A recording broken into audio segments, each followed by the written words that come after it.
매일 묵상 23년 9월 20 수요일 남을 판단하는 사람아. 로마서 2장 1절에서 8절 말씀. 그러므로 남을 판단하는 사람이여 그대는 변명할 수 없습니다.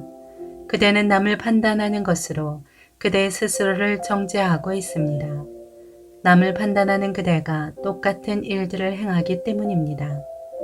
우리는 그런 일을 행하는 사람에게 진리대로 하나님의 심판이 내린다는 것을 합니다.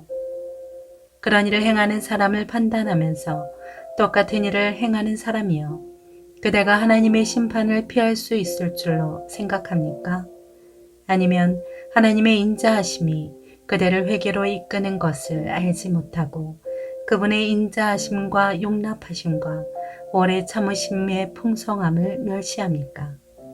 그대의 고집과 회개하지 않는 마음 때문에 그대는 진노의 날, 곧 하나님의 의로운 심판이 나타날 그날에 그대에게 임할 진노를 쌓고 있습니다.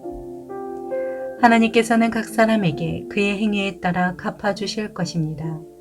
참고 선을 행해 영광과 존귀와 불멸을 추구하는 사람에게는 영생을 주시나 자기 이익만 추구하고 진리에 순종하지 않고 불의를 따르는 사람에게는 진노와 분노를 내리실 것입니다.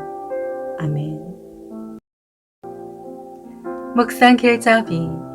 하나님은 남의 죄를 함부로 판단하면서도 자신도 같은 죄를 짓는 위선적인 사람에게 진노와 분노로 보응하심을 알게 합니다. 로마서 2장 7절의 영생은 궁극적인 구원을 상징합니다. 영생은 죄의 결과인 사망과 대조되는 하나님의 은혜입니다.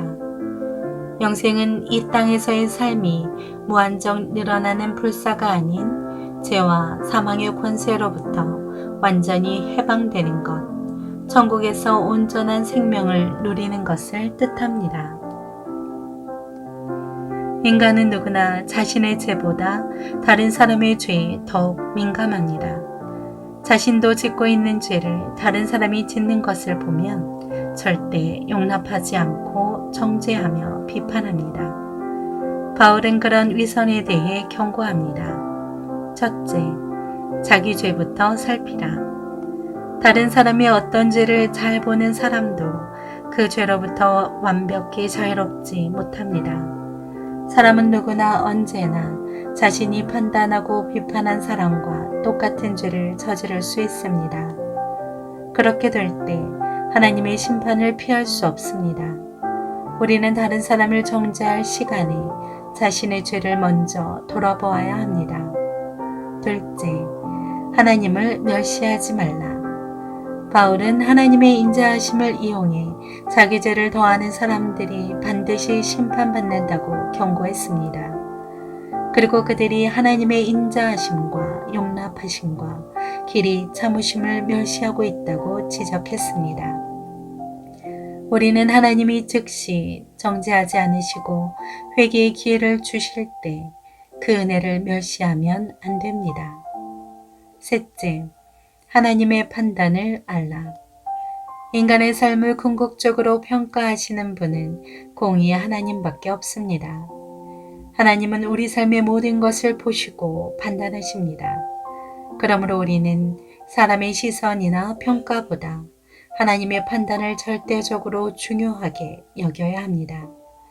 언제 어디서나 우리의 삶은 하나님 앞에서의 삶이란 사실을 기억하십시오. 우리는 자신이 저지르는 죄를 가장 냉정하게 판단해야 합니다.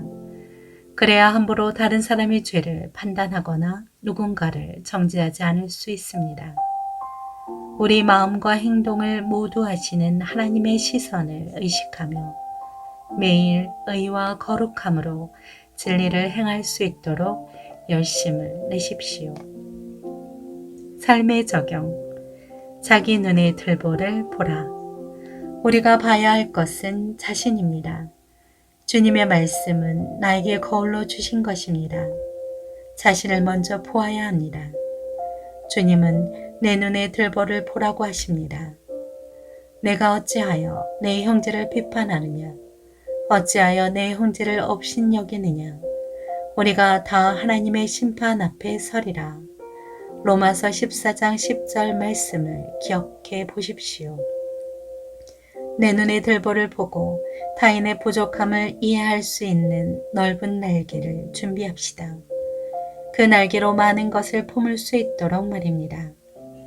다른 사람을 살피고 판단하는 시간을 자기 죄를 깊이 살피는 데 사용합시다. 기도합니다. 주님, 남을 향한 비판과 정죄의 칼을 거두고 매일 회개하며 살게 하옵소서. 예수님의 이름으로 기도합니다. 아멘.